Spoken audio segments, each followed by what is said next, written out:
محليا استفادت أزيد من 700 عائلة بمنطقة منطيط في أدرار من الربط بشبكة الغاز الطبيعي بعدما دخلت مصالح شركة سونالغاز المرحلة الخامسة من تركيب كواشف تسرب غاز أحاد أكسيد الكربون. تغطية لرضوان نجمي.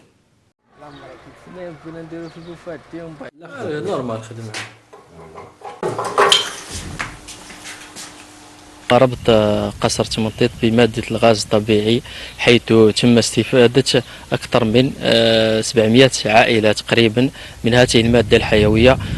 وثانيا تطبيقا لتعليمات السلطات العليا الرامية للحد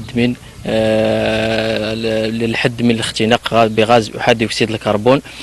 تم الشروع اليوم شرعت مديرية توزيع أضرار اليوم بتطبيق المرحلة الخامسة لتسويد بيوت وتركيب بيوت زبائننا الكرام بكاشف غاز أحادي أكسيد الكربون.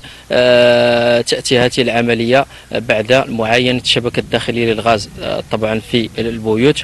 الغاز اللي كنا نستعملوه من زمان والله الا كنا نتلقاو مشكل كبير من ناحيه البعد نتاع باش تروح تشري قرعه، تروح تبعد بالك تروح حتى الاضرار وانت تسكن في تمنطيط.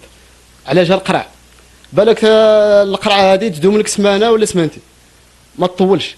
دي فوا كي تكون عندك كاش وليمه ولا حاجه نعانوا بزاف والله لا بزاف. بصح دركا الحمد لله توفر لنا الغاز هذا اللي جاي على طريق الانابيب. الحمد لله تلقينا فيه راحه كبيره. دركا ما وليناش نتنقلوا في هذه الاونه وسهل لنا بزاف حوايج.